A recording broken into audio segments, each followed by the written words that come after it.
16장 19절 20절입니다. 로마서 16장 19절 20절 같이 한 목소리로 봉독합니다.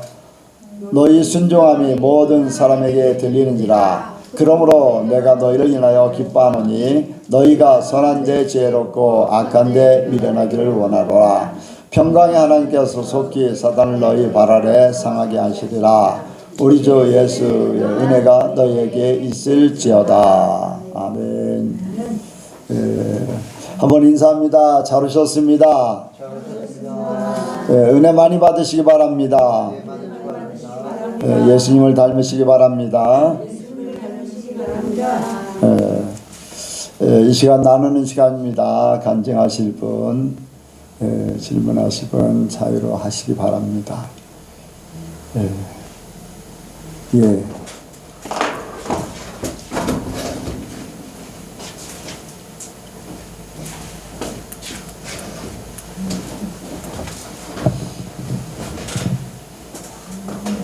요즘에 이제 감사한 것들이 참 많은데 그 중에 이제 사실 말씀을 읽는다는 것이 이렇게 의무감에서 읽거나 그런 경우가 되게 많았는데 하나님은 늘 말씀을 가까이 하라고 늘 말씀하셨었어요. 근데 그게 잘 안 되고 정말 의무감에서 하려니까 그게 쉽지 않았는데 요즘에는 말씀이 너무나 재밌고 달게 느껴지고 말씀의 내용들이 이게 잘 이해가 되고 그렇게 해주신 하나님께 참으로 감사해서 요즘에는 말씀 보는 것이 너무 기쁘고 한 번 보다 보면은 또 많이 읽을 때도 있고 물론 적게 읽을 때도 있지만 많이 읽을 때도 있게 그렇게 하신 하나님께 감사드리고 제가 이제 오늘 이제 문득 이렇게 생각이 들었는데 제가 예전에 에녹이 그렇게 하나님과 동행하다가 그렇게 부르심을 받아서 죽음을 이 땅에서 경험하지 아니하고 이제 하늘로 올라갔다는 그 말씀을 보고 나도 그냥 이렇게 하나님과 동행하다가 하나님 곁으로 가면 얼마나 좋을까. 나한테는 가당치도 않지만 그게 참 부럽고 소망이 되기도 했었지만 이제 얼마 전에 목사님께서 우리 교회 휴거에 말씀을 해주시고 나니까 물론 100%는 아니지만 나도 어쩌면 에녹과 같이 지금 하나님과 동행하다가 그런 은혜의 삶을 살 수도 있겠다라는 생각이 들면서 너무 하나님께 말도 안 되는 소망 같아서 참 내뱉기도 힘들었는데 조금은 욕심을 내면서 그렇게 정말 되었으면 좋겠다라는 생각이 드니까 또 감사하다는 생각이 들더라고요. 그래서 더 하나님과 동행하는 삶을 살려고 거룩한 삶을 살려고 하나님이 또 그렇게 인도해 주시니까 또 되어지는 것도 있고 그래서 너무나 감사하게 잘 지내고 있습니다. 네, 아멘. 근데 이제 소망을 가져야지 돼요. 소망. 내가 그렇게 되고 싶다. 이제 거기서부터 이제 시작이 되는 거잖아요. 관심이 없는 데서 관심을 가지고 또 거기에 대한 소망을 가지면서 그걸 믿으면서 이렇게 가는 것이 이제 시작부터 쭉 이제 그것이 이제 이루어지는 데까지 가는 거죠. 근데 이제 사람들이 그 신앙은 너무 나하고 차원이 달라. 이제 그렇게 마음을 먹으면은 그런 소망이 이제 없든지 아니면 약해지는 거죠.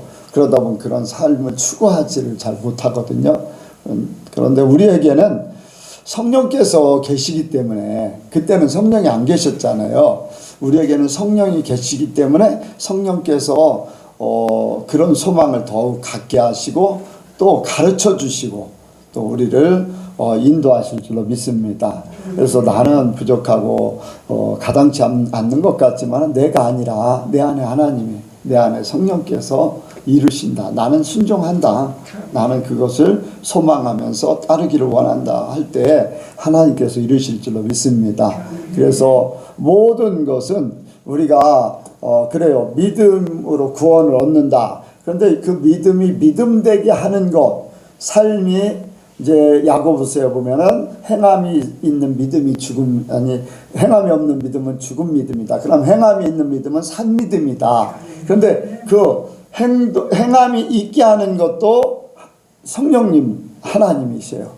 우리가 할 수 없는 것을 하게 하시는 분. 그래 이제 지난주에도 그런 말씀을 드렸습니다만 내가 아닌 하나님이 하게 하시도록 하는 거.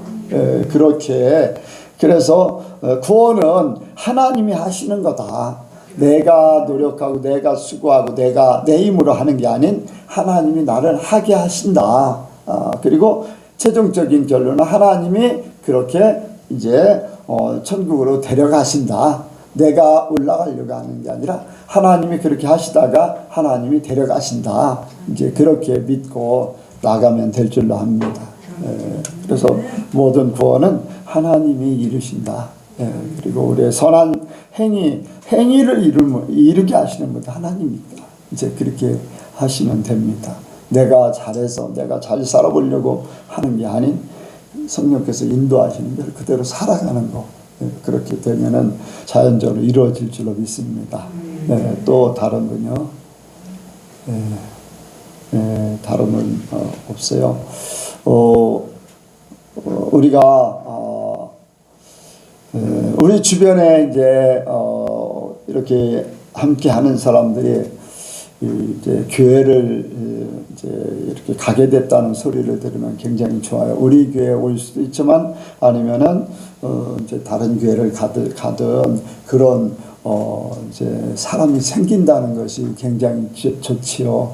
그런 소문을 듣고 또 내 주변의 사람이 그렇게 될 때 어쨌든 간에 내 나라는 사람이 거기에 그 사람들에게 비춰지지 않고 또 말을 하지 않고 했다면은 전혀 생각지도 못했을 것인데 내가 어쨌든 간에 그들과 함께 함으로써 교회를 갔다는 것을 생각하면은 참 하나님 앞에 감사하고 내가 보이지 않는 하나님의 빛을 이렇게 바람으로써 그 사람들 속에 하나님을 찾을 수 있는 마음을 얻게 됐다 하는 것이 이제 너무나 이제 감사할 일이죠. 저는 이제 요즘 들어서 뭐 우리 성도들을 통해서든지 아니면 제 주변의 사람들이든지 이렇게 이제 예수를 믿게 되고 또 이제 교회를 가게 되고 했다는 것을 들을 때 뭐 그 전에는 별로 없었죠. 그렇게 많지는 않았죠. 그런데 최근에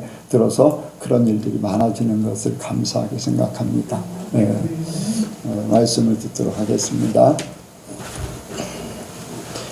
기도하시겠습니다. 사랑의 하나님 아버지, 오늘도 수요일을 맞이하여서 우리를 이 자리에 모이게 해주심에 감사를 드립니다. 아버지, 날마다 우리가 주님만을 따르며 주님만을 사랑하기를 원합니다. 그러기에 더욱더 주님의 말씀을 붙들기를 원합니다. 주님, 우리에게 말씀하여 주시옵소서. 주님의 말씀이 우리의 삶을 인도하는 원동력이 되게 하여 주시옵소서. 주님, 말씀을 시행할 때 주님 각 심령에게 깨닫는 은혜를 허락하여 주실 줄 믿사오며 예수님의 이름으로 기도드렸습니다.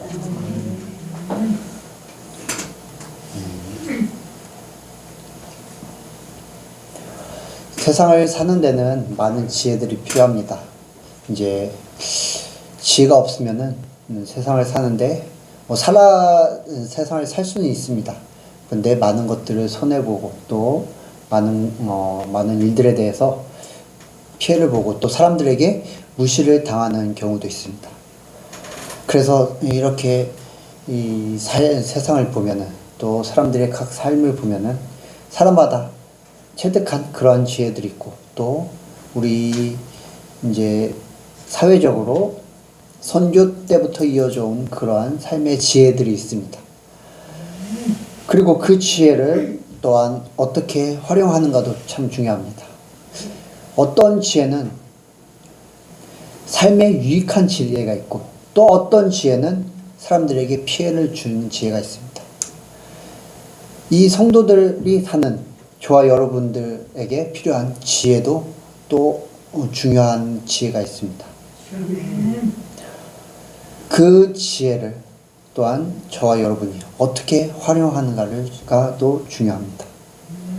우리가 왜 우리에게 성도들에게 왜 지혜가 필요합니까? 성도들에게 지혜가 필요한 이유는 천국에 넉넉히 들어가기 위해서입니다. 성도가 지혜가 필요한 이유는 바로 하나님의 말씀을 잘 지키고 천국에 넉넉히 들어가기 위함인 줄 믿습니다. 그런데 이러기 위해서는 어떻게 지혜로워야 할까요? 그래서 오늘 본문 말씀, 오늘 제목인 죽는 것에 지혜롭게라는 말씀으로 우리가 무엇에 지혜로워야 하는지를 나누기를 원합니다. 같이 하시겠습니다. 죽는 것에 지혜롭게. 죽는 것에 지혜롭게. 죽는 것에 지혜롭게. 죽는 것에 지혜롭게. 오늘 본문 말씀 19절에 내가 너희를 인하여 기뻐하노니 너희가 선한 데 지혜롭고 악한 데 미련하기를 원하노라 라고 말씀하고 있습니다. 선한 데 지혜롭고, 우리가 선한 데 지혜로워야 합니다. 그 말인즉슨 하나님을 기쁘시게 하는 일에 지혜롭게 해야 된다는 뜻입니다. 성도들에게 선한 일은 무엇입니까? 선한 일. 이 세상적으로 선한 일은 착한 일을 하고 남에게 선한 일을 베풀고 도움의 손길을 주고 그리고 착하게 그리고 평화롭게 사는 것을 선한 일이라고 말을 합니다. 세상 사람들이 선하다라고 하는 것은, 어떤 사람에게 선하다라고 얘기하는 것은 법이 필요 없을 정도로 착하게 사는 사람을 또한 선하다고 이야기하고 있습니다. 그런데 성도들에게는 과연 그게 맞는 말일까요? 어느 정도는 맞는 말입니다. 하나님의 말씀을 따라 살아가다 보면은 그렇게 세상 사람들이 보기에 선한 일을 하게 될 수도 있고 법이 필요 없는 그러한 사람이 될 수도 있습니다. 그런데 성도들에게 선한 일은 이런 것을 뛰어넘어서 더 깊은 하나님을 기쁘시게 하는 일에 대해서 선한 일이 되어야 합니다. 성도들에게 선한 일은 바로 하나님을 따르며 그 하나님을 기쁘시게 하는 일입니다. 오늘 본문 말씀, 선한 일에 지혜롭게 되기를 원한다는 말은 우리가 더욱 지혜롭게 어떻게 하면은 하나님을 더 기쁘시게 할까? 어떻게 우리가 행동을 하면 하나님이 기뻐하실까를 찾아가며 그것을 연구하며 그런 삶을 사는 것을 말합니다. 에베소서 5장 10절에 이렇게 말씀하고 있죠. 하나님을 주께 기쁘시게 할 것이 무엇인가 시험하여 보라. 우리가 더욱 하나님을 기쁘시게 하도록 우리의 삶을 내어드려야 합니다. 그리고 하나님이 무엇을 기쁘시게, 하나님께서 무엇을 기뻐하실까라며 그것을 더 시험하여 보라고 말씀하고 있습니다. 시험하여 더 그것을 우리가 행하라는 것입니다. 어떻게 하면 하나님을 기쁘시게 할까? 이렇게 하면 하나님을 기쁘시게 할까? 저렇게 하면 하나님을 기쁘시게 할까? 더 그것을 찾아가야 한다는 말입니다. 사람의 지혜는 어떻게 사람의 지혜가 이렇게 더 성장하게 될까요? 더 지혜롭게 될까요? 그냥 아무것도 안 하고 그냥 가만히 있으면 그것에 대해 지혜가 생길까요? 아닙니다. 그것을 행하기 위해 수도 없이 많은 시행착오를 겪고 그것에 대해서 실패도 하며 성공하며 또한 그것에 대해서 문제점도 찾으면서 그것에 어떤 일에 대해서 더 좋은 방향으로 나아가려고 할 때 그것에 대해 지혜를 얻게 됩니다. 공부하는 학생이 있습니다. 내가 하는 공부법이 나에게 맞는 그런 과정을 찾아 나가게 됩니다. 이런 공부법도 활용해보고 저런 공부법도 활용해보면서 나에게 맞는 공부법을 찾게 됩니다. 그러면 그것이 그 학생에게 공부법에 대한 지혜가 생기게 되는 과정이고, 그리고 나중에는 그 지혜로 말미암아 그것으로 자기에게 맞는 공부법을 찾게 될 것입니다.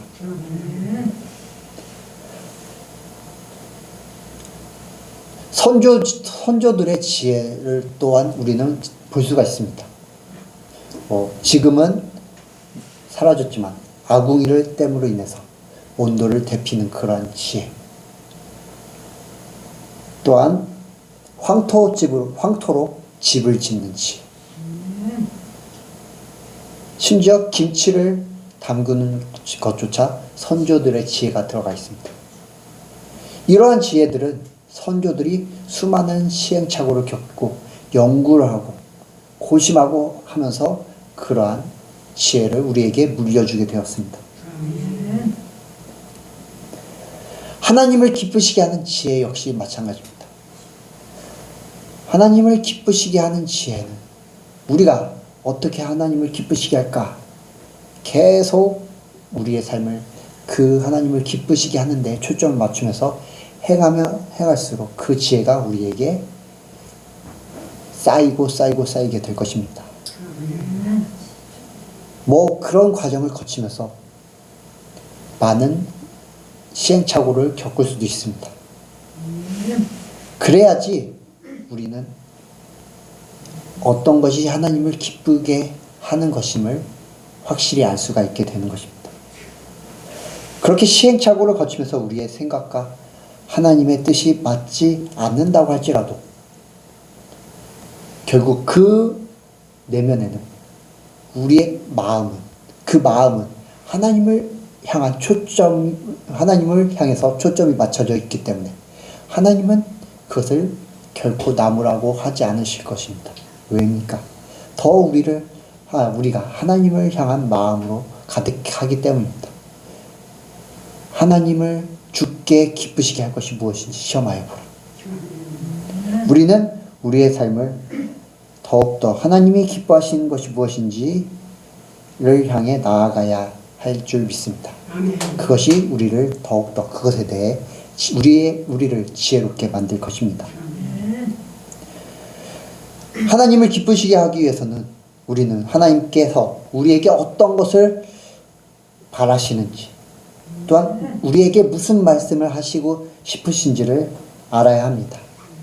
즉 하나님을 기쁘시게 하는 것이 무엇인지에 대한 기준점이 있어야 된다는 말씀입니다. 그 기준점은 바로 하나님의 말씀, 즉 성경입니다.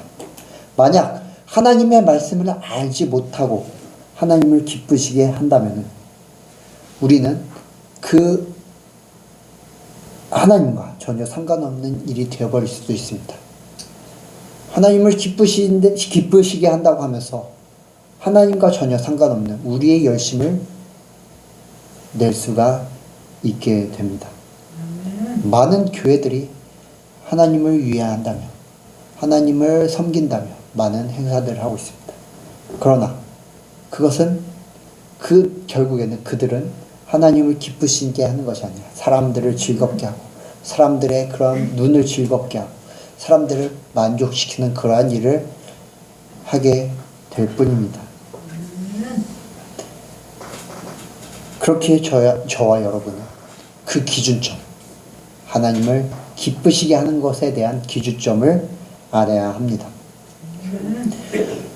그렇기 위해서는 우리는 하나님의 말씀, 성경을 제대로 알아야 합니다. 성경을 읽고 성경을 묵상하고 설교 말씀을 통해서 듣고 그리고 지키는 일에 우리의 삶을 더 지혜롭게 내어드려야 할 줄 믿습니다. 하나님의 말씀을 기준으로 하나님을 기쁘시게 하는 삶을 살면서 그리고 또한 하나님의 말씀으로 그 삶을, 그 기쁘시게 하는 삶을 제대로 점검을 해야 합니다. 내가 하나님의 말씀대로 잘 행하고 있는가? 아니면 내가 그 말씀을 잘못 해석해서 잘못 오해해서 다르게 행하고 있는가를 성경을 통해 점검해야 할 줄 믿습니다.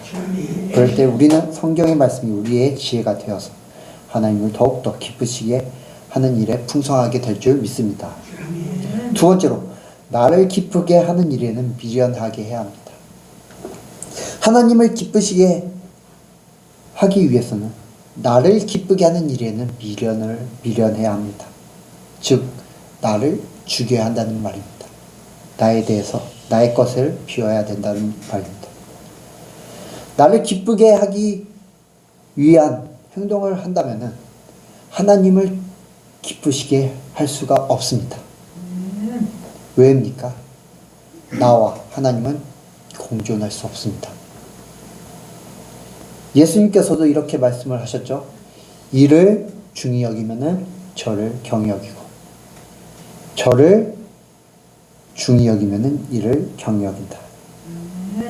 나를 중하게 여기면, 나를 중요하게 여기면 하나님을 경하게 여깁니다. 하지만 하나님을 중요하게 여기면 나를 경하게 여길 수밖에 없습니다.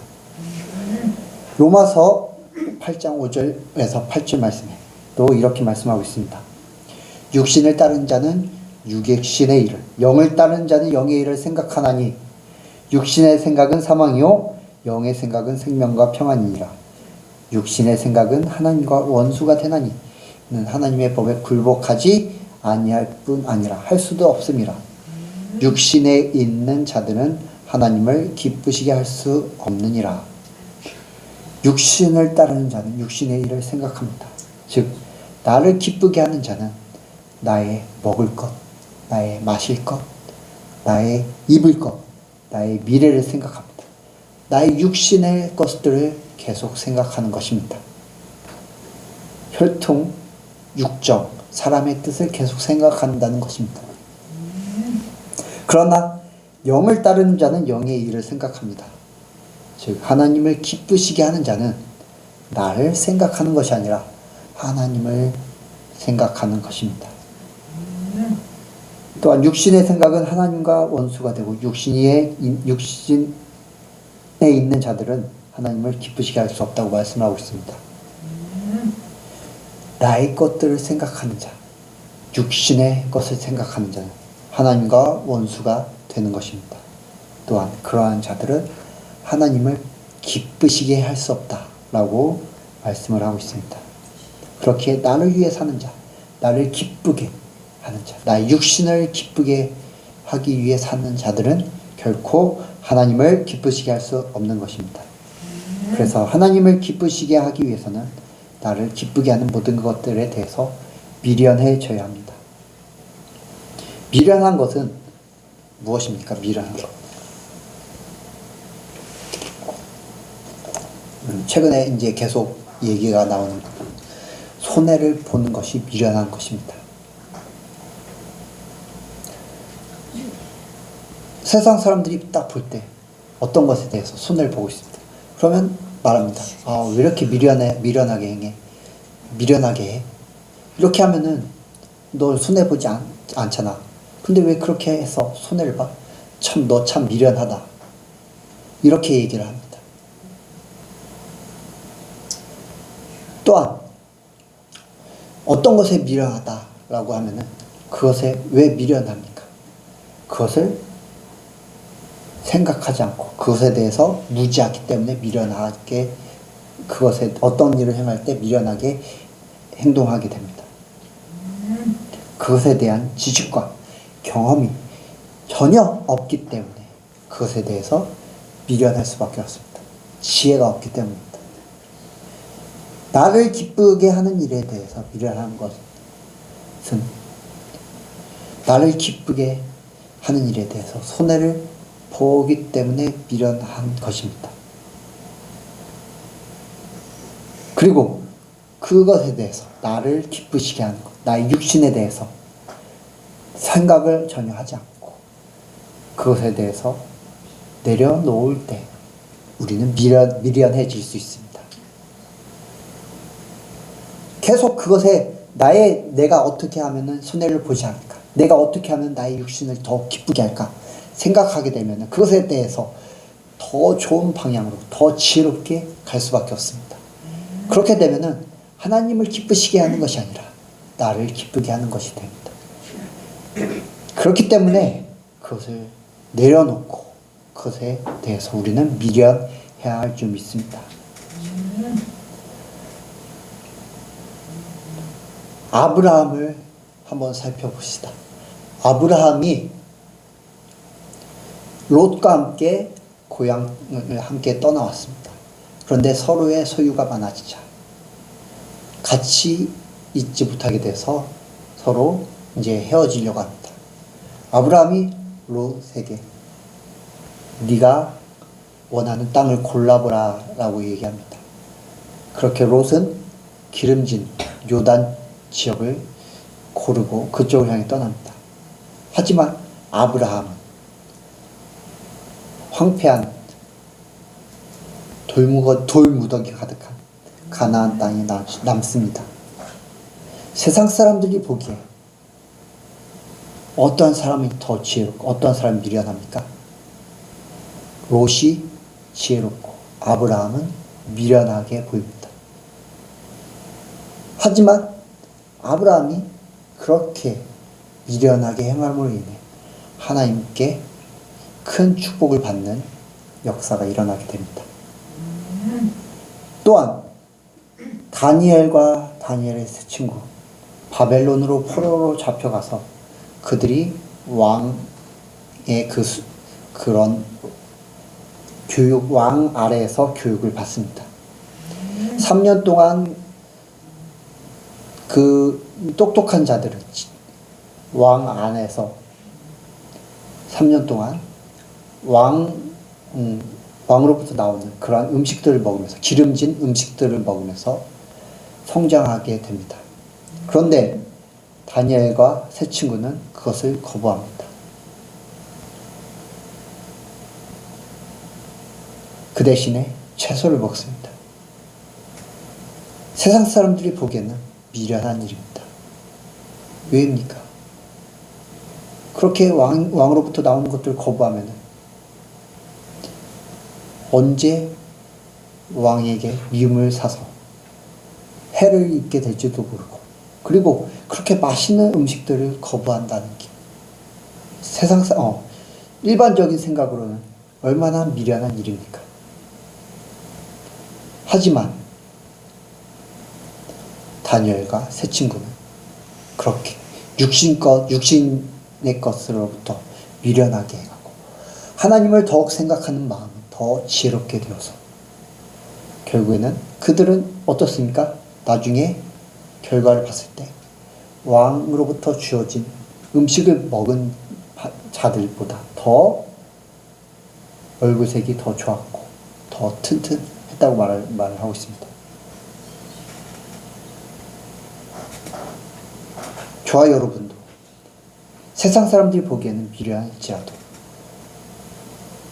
우리의 육신의 것들은 더 미련하게 여겨야 될 줄 믿습니다. 나를 죽이는 것에 우리를 내어드려야 합니다. 하나님을 기쁘시게 할 것이 무엇인가를 더 지혜롭게 생각하며 그것들에게 우리의 삶을 향해야 할 줄 믿습니다. 마지막으로 그렇게 하면은 하나님이 우리를 공격하는 사탄을 상하게 하실 줄 믿습니다. 20절 같이 읽도록 하겠습니다. 20절 시작. 평강의 하나님께서 속히 사단을 너희 발 아래서 상하게 하시리라. 이 말씀을 묵상하면서 창세기에서 아담과 하와가 선악과를 따먹은 후 하나님께서 그들에게 저주를 내리면서 하신 말씀이 생각이 났습니다. 그 말씀이 무엇이냐? 창세기 3장 15절에 내가 너로 여자와 원수가 되게 하고 내 후손도 여자의 후손과 원수가 되게 하리니 여자의 후손은 내 머리를 상하게 할 것이요 너는 그의 발꿈치를 상하게 할 것이니라. 하나님께서 뱀에게 하신 말씀이죠. 이 말은 예수님께서 여자의 후손 예수님께서 십자가에 달리셔서 죽으심으로 인해 그것은 뱀이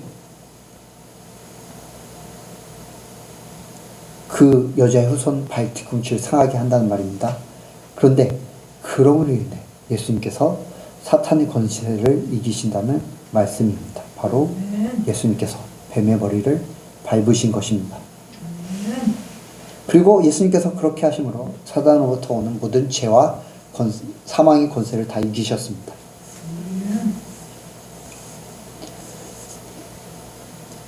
본문 말씀 19절 20절 말씀에 너희가 선한데 지혜롭고 악한데 미련하기를 원하노라.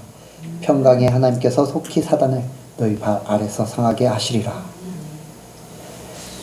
예수님께서 십자가에 달려 죽으심으로 인해 사단의 권세를 이기신 것처럼 저와 여러분이 내가 죽음으로 인해 하나님의 기쁘시게 하는 일에 더욱 지혜롭게 행하면 하나님께서 사단을 우리의 발 아래서 상하게 하신다는 말씀입니다. 사단은 우리를 넘어뜨리려고 수도 없이 공격하고 있습니다. 악한데 미련하게 행하라고 하는 것이 아니라 악한데 더욱 지혜롭게 행하라고 우리에게 말하고 있습니다. 너의 것을 지켜 너의 것을 잃지 않기 위해 너의 것에 손해보지 않기 위해 더 지혜롭게 더 교묘하게 너의 것을 더 너를 기쁘게 할 것을 더 생각하고 너의 미래를 준비하고 네가 무엇을 먹을지 네가 무엇을 마실지 네가 무엇을 입을지를 더 고민하고 그것을 향해 너의 삶을 바쳐. 그래야지 네가 이 세상을 잘 살 수 있어. 이 요새 사람들이 말하죠. 헬조선이라고. 이 정말로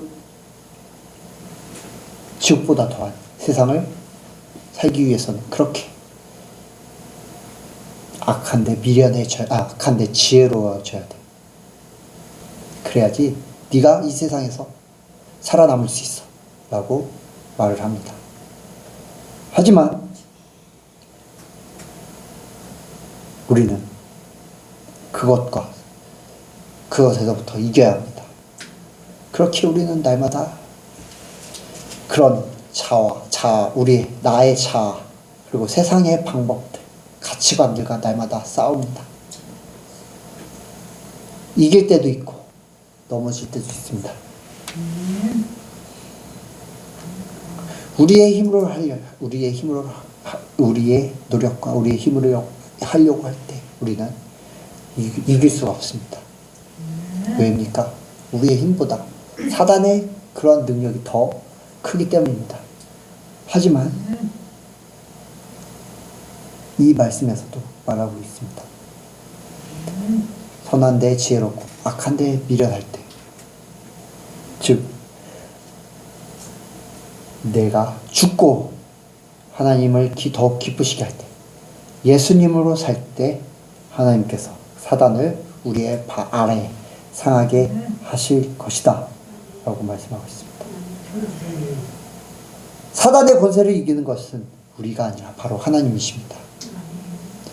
그렇기에 저와 여러분, 나를 비움으로 인해 우리의 삶을 하나님께 온전히 드려야 될 줄 믿습니다. 그럴 때 세상 사람들은 세상의 방법을 따라가지만 저와 여러분은 하나님의 방법을 쫓아서 하나님의 그러한 크신 권능 안에 하나님의 그러한 피난처 되시며 우리의 산성이시며 우리의 위로자 되시는 하나님 안에서 이 세상을 하나님과 함께 천국 생활하며 살아가게 될 줄 믿습니다. 여러분들이 정말로 선한데 지혜롭고 악한데 미련하여 그렇게 사시기를 주님의 이름으로 축복드립니다. 말씀을 마치겠습니다. 사랑의 하나님 아버지, 우리가 선한데 지혜롭고 악한데 미련하기를 원합니다. 주님을 기쁘시게 할 것이 무엇인가를 날마다 생각하며 그 뜻대로 행하기를 원합니다. 그러기 위해서는 나의 것을 죽이고 나를 죽이고 오직 주님만을 바라봅니다. 그러므로 인해 주님, 우리를 공격하는 우리 모든 사단의 권세들 물리쳐 주시옵소서. 우리의 삶을 주님께 이탁드리오며 우리 구주 예수 그리스도의 이름으로 기도드렸습니다.